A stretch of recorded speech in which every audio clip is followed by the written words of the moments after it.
महाकुंभ 2025 का मेला महिला नागा साधुओं के बिना अधूरा ही माना जाता है, क्योंकि इन साध्वियों के पास ऐसे रहस्यमयी और अलौकिक चमत्कार होते हैं जिन्हें देखकर हर कोई हैरान रह जाता है। आपने पुरुष नागा साधुओं के बारे में कई बार सुना होगा, लेकिन महिला नागा साधुओं के बारे में बात करने से भी लोग अक्सर घबराते हैं। इसका कारण यह है कि ये महिला साध्वियां अपने चमत्कारों को पूरी तरह से गुप्त रखती हैं और केवल ईश्वर से संपर्क साधने के लिए इन शक्तियों का उपयोग करती हैं। यही कारण है कि आम लोगों को इनके बारे में बहुत कम जानकारी होती है, सिवाय इसके कि वे नागा साधु हैं। आज हम आपको इस वीडियो में महिला नागा साधुओं से जुड़े ऐसे रहस्यों के बारे में बताने जा रहे हैं जिन्हें जानकर आपके रोंगटे खड़े हो जाएंगे। क्या आप जानते हैं कि एक सामान्य महिला को नागा साधु बनाने की प्रक्रिया के दौरान उसके शरीर के एक विशेष हिस्से को निष्क्रिय कर दिया जाता है, जो वासना को उत्पन्न करता है। यह प्रक्रिया न केवल जटिल होती है, बल्कि इसे सुनकर ही किसी के भी होश उड़ सकते हैं। आखिर एक साधारण महिला को नागा साधु बनाने की इस अनोखी और कठोर प्रक्रिया के पीछे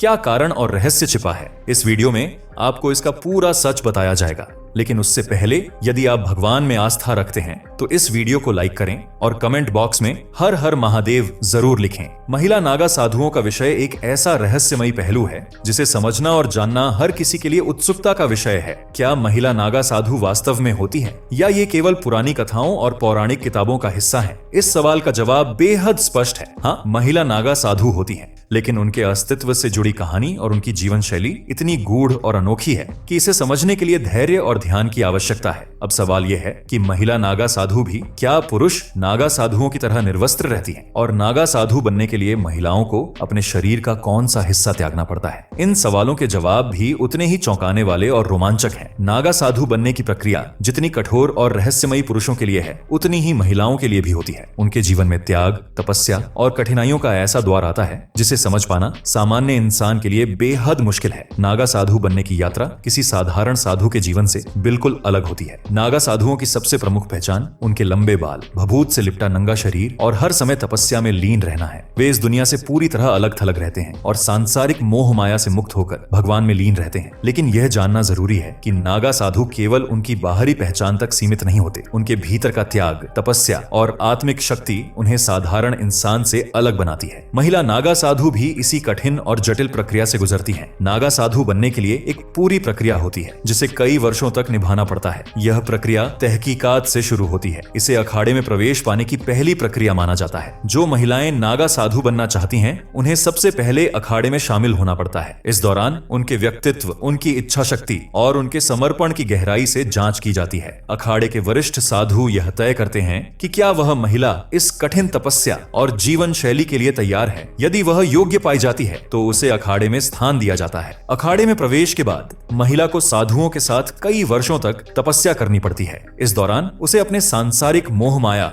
इच्छाओं और वासनाओं को पूरी तरह त्यागना पड़ता है। तपस्या के इस दौर में सबसे पहले ब्रह्मचर्य का पालन करना सिखाया जाता है। महिला साधु को अपने मन और शरीर पर पूर्ण नियंत्रण रखना होता है। यह प्रक्रिया बेहद कठिन होती है, क्योंकि इसे निभाने के लिए अपार संयम और आत्म संयम की आवश्यकता होती है। इसके बाद उन्हें महापुरुष बनाने की प्रक्रिया शुरू होती है। इस प्रक्रिया में महिला को रुद्राक्ष दिए जाते हैं, जो उनकी आध्यात्मिक शक्ति और नागा साधु के रूप में उनकी पहचान का प्रतीक होते हैं। रुद्राक्ष पहनने के बाद उनकी साधना और भी कठिन हो जाती है। अब उन्हें अवधूत प्रक्रिया से गुजरना पड़ता है। यह प्रक्रिया बेहद खास और गूढ़ मानी जाती है। इस दौरान महिला को अपने लंबे बाल कटवाने पड़ते हैं, जिसे मुंडन कहा जाता है। बाल कटवाने के साथ ही उन्हें अपने सांसारिक जीवन का प्रतीकात्मक रूप से पिंडदान करना पड़ता है। पिंडदान का अर्थ है कि वह अपने परिवार, दोस्तों और पूरे संसार के लिए मृत हो चुकी है। अब वह पूरी तरह से भगवान और अखाड़े के प्रति समर्पित हो जाती है। इस प्रक्रिया के बाद महिला साधु को कई और कठिन तपस्याओं और परीक्षाओं से गुजरना पड़ता है। यह तपस्या सालों तक चलती है, जिसमें वह अपनी आत्मा को संसार से मुक्त करने और भगवान में विलीन करने के लिए मेहनत करती है। महिला नागा साधु बनने की यह यात्रा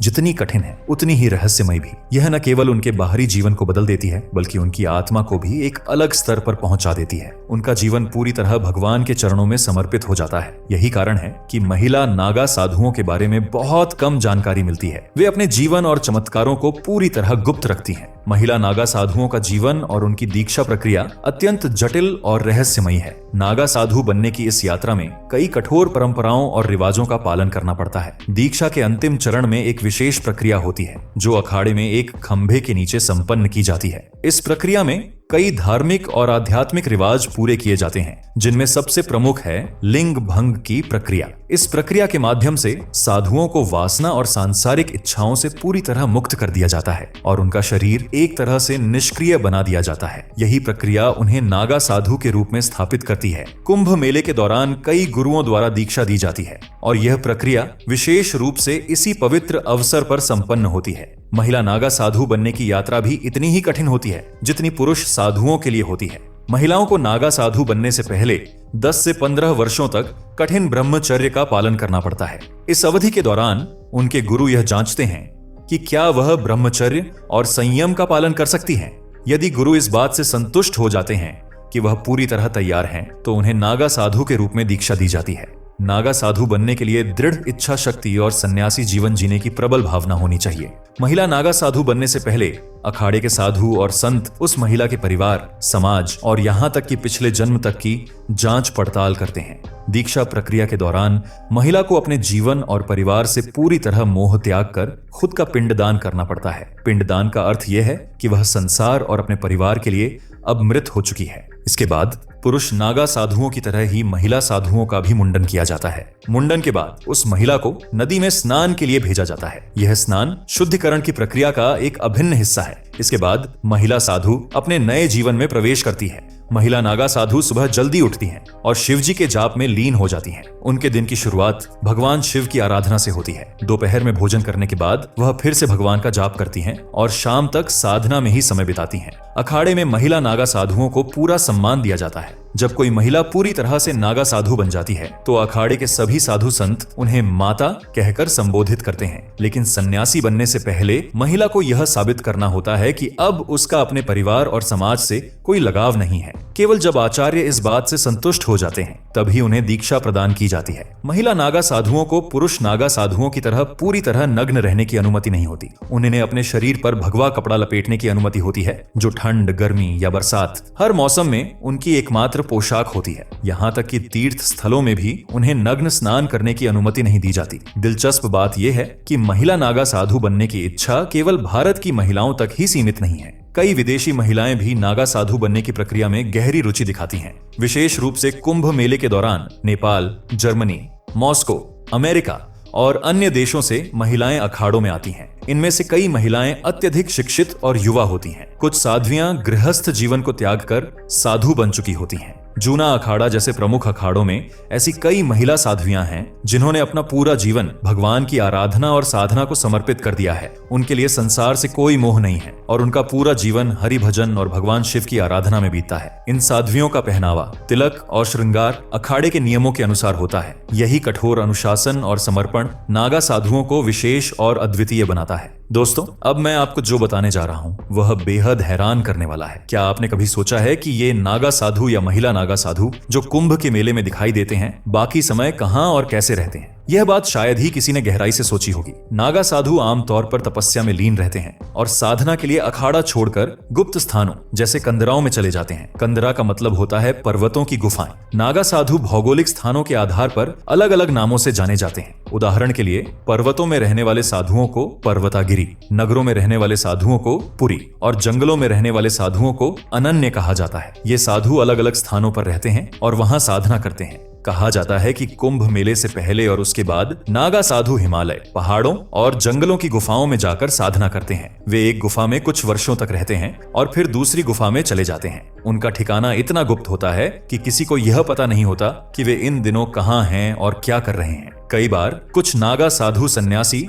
वस्त्र धारण कर अलग अलग स्थानों पर घूमते रहते हैं, जबकि कुछ निर्वस्त्र साधु गुप्त स्थानों पर जाकर तपस्या में लीन हो जाते हैं। इस दौरान ये साधु जंगल और पहाड़ों में पाए जाने वाले जड़ी बूटियों, कंदमूल और पौधों से अपना पेट भरते हैं। वे बेहद गुप्त तरीके से भ्रमण करते हैं, इसलिए इनके ठिकाने और गतिविधियों की जानकारी आम लोगों को नहीं होती। कुछ साधु झुंड बनाकर यात्रा करते हैं तो कुछ अकेले ही अपनी साधना और यात्रा करते हैं। जो गुफाओं में बैठते हैं वे कई बार दिन रात भूखे प्यासे रहकर अपनी तपस्या पूरी करते हैं। अब सवाल यह उठता है कि जब नागा साधु अपनी पहचान छुपाकर इतने गुप्त स्थानों में रहते हैं तो कुंभ के मेले में अचानक इतने करिश्माई तरीके से कैसे नजर आ जाते हैं, और कौन उन्हें इस बात की जानकारी देता है कि कुंभ कहां और कब हो रहा है? दोस्तों, यही तो इस जीवन का एक रहस्य है। दरअसल हर अखाड़े में एक कोतवाल होता है। ये कोतवाल नागा साधुओं और अखाड़े के बीच संपर्क का माध्यम होता है। जब नागा साधु दीक्षा पूरी करने के बाद अखाड़ा छोड़कर जंगलों या पहाड़ों में साधना करने चले जाते हैं तो कोतवाल उनकी स्थिति पर नजर रखता है। जब कभी कुंभ, अर्ध कुंभ या अन्य महापर्व होते हैं तो यह कोतवाल नागा साधुओं को सूचना देता है। कहा जाता है कि यह सूचना किसी गुप्त और रहस्यमयी तरीके से दी जाती है, क्योंकि किसी को यह नहीं पता चलता कि नागा साधु कुंभ मेले तक कैसे पहुंचते हैं। फिर भी हर बार वे सही समय पर मेले में पहुंच जाते हैं। कुछ लोगों का मानना है कि नागा साधुओं के पास ऐसी रहस्यमयी विद्या और आध्यात्मिक शक्तियां होती हैं जिनके माध्यम से वे अपने साथियों द्वारा भेजे गए संदेशों को समझ लेते हैं। ये शक्तियां उन्हें साधना के दौरान प्राप्त होती हैं। यह भी माना जाता है कि उनके पास ऐसी विशेष आध्यात्मिक क्षमताएं होती हैं जिनसे वे किसी भी स्थान और समय का आभास कर लेते हैं। इस तरह नागा साधुओं का जीवन जितना रहस्यमयी है, उनकी साधना और उनका कुंभ मेले में अचानक प्रकट होना उतना ही चमत्कारिक है। यह उनके अद्वितीय जीवन और कठिन साधना का प्रमाण है जो उन्हें आम इंसानों से अलग बनाता है। दोस्तों, नागा साधुओं और महिला नागा साधुओं का जीवन रहस्यों और आध्यात्मिक साधना से भरा हुआ है। उनकी कठोर तपस्या, त्याग और अनुशासन हमें यह सिखाते हैं कि संसार से अलग होकर भी ईश्वर की प्राप्ति के लिए जीवन समर्पित किया जा सकता है। उनकी रहस्यमय जीवन शैली और कुंभ मेले में उनका प्रकट होना हमें हैरानी में डाल देता है, लेकिन यह उनकी आध्यात्मिक शक्ति और साधना का प्रमाण है। ऐसे संतों का जीवन न केवल प्रेरणा देता है, बल्कि उनके तप और त्याग से हमें जीवन की असली सच्चाई समझने का मौका भी मिलता है। अगर यह जानकारी आपको दिलचस्प और ज्ञानवर्धक लगी हो तो इसे दूसरों के साथ जरूर साझा करें। हर हर महादेव।